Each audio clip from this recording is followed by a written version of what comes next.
5-minute Jumpstart Your Dreams now. Hi, my name is Kritsia Lee. I'm the co-founder and CEO of Vermillion Lifestyle.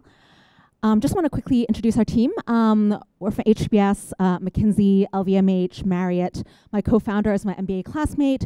She worked at Kimpton Hotels. And we have a very great board of advisors and mentors that are all very relevant in the interior design, real estate, and finance spaces. So we can move on to sharing a little bit about our business model. So Vermillion is the one-stop global online destination for premium to luxury lifestyle brands from Asia to the world. We're highly curated. We're B2B focused. We have zero inventory.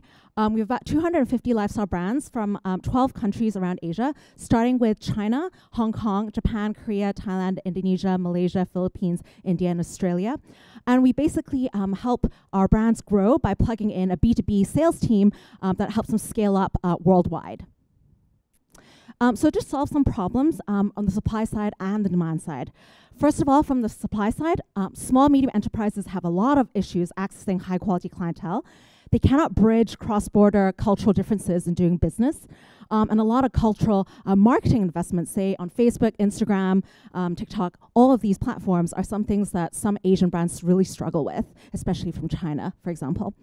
And on the demand side, there's actually a lot of bigger companies that are looking for Asian design resources. They're looking for brands with commercial trust and real quality control.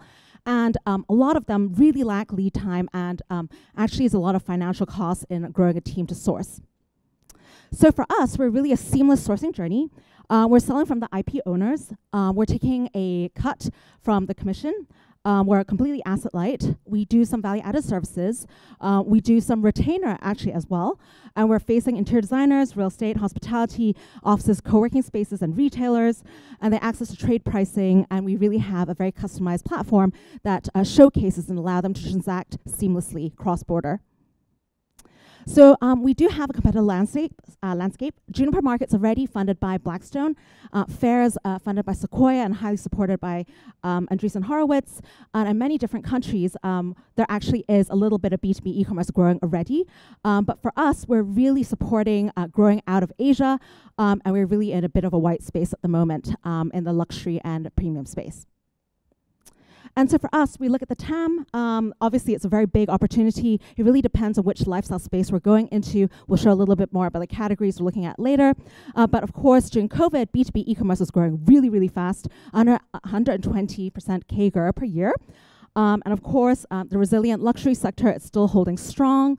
And of course, Asian brands are really growing their IP, so not just Huawei and Xiaomi, but also growing many other product categories as well to go overseas.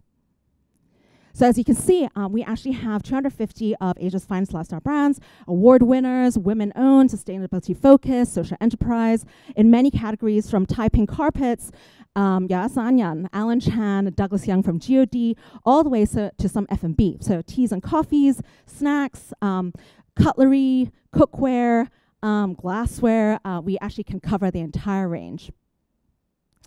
Just a quick look on some really beautiful things. I hope that you like them. And of course, these are some of our clients that we're already working with. In our first year, we built a pipeline of about $1.3 million US. And a lot of these big Bs actually require approved vendor lists. So of course, you really have to struggle to get into these supply chains. So we've been having a really good traction there so far. Some press and marketing, it's really kind of low cost and free for us so far. We're really quite catchy. We're an all-female team. So we're quite a big story in the US and locally as well. We really hope to grow in the US. The market is much bigger there. We can scale it really quickly. So we're looking at Macy's, Farfetch, Bloomingdale's, on gifting platforms like Zola. And of course, the trade is also much bigger. So interior design, architecture, retail buyers, those are just much larger in general. So we hope to hire staff in New York and LA. And basically, we actually do some storytelling to help add value to the brands. And probably 80 to 90% of our brands lack an overseas marketing channel at the moment. So in terms of tech, we're growing at smart proposals using big data and AI to really ramp up the introductions to the clients. And of course, right now our blended take rate is about 22%, but it really can grow up to 300% as a broker. Our repurchase rate is over 40%, 2B portion of sales is 70%, and the B2B AOV is about 7 times that of B2C. And yeah, we're open to any of your questions. Thank you. Thank you so much. Yes. Sure. Thank you.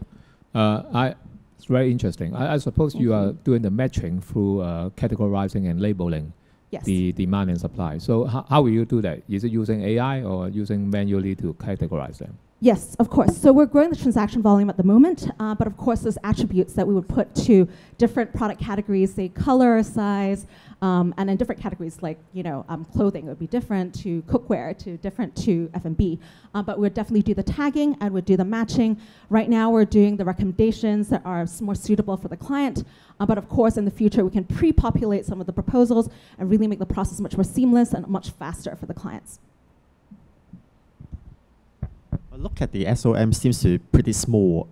How large do you think you can grow to? It's pretty large. I mean, if you look at Alibaba, for example, these are some of the product categories that we would be going into. But of course, we're much more on the high end and the premium segments.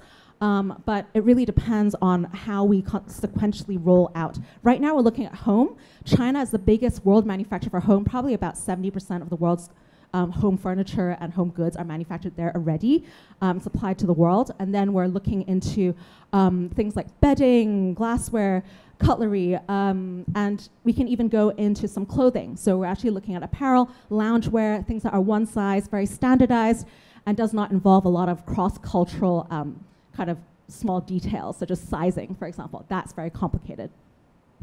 Thank you. I may have misread the numbers. It seems to be 100 million. I think it would be much bigger than that, actually. Okay, sure. Yeah, probably have to change the slide then.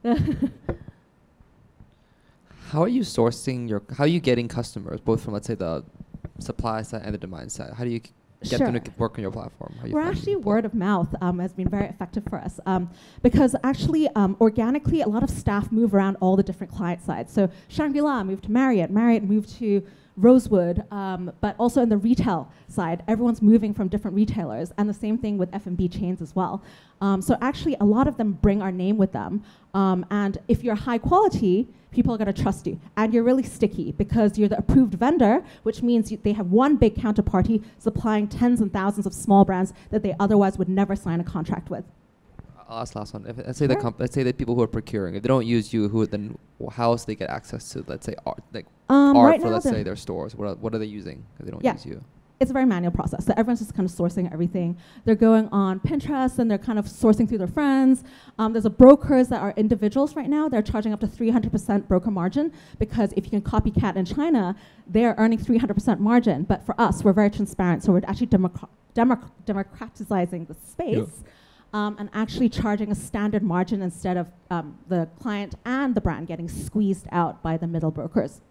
Recommend to use more AI or GPT to automate and for drafting anything.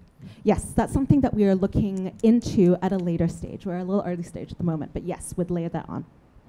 Thumbs up. Thank you.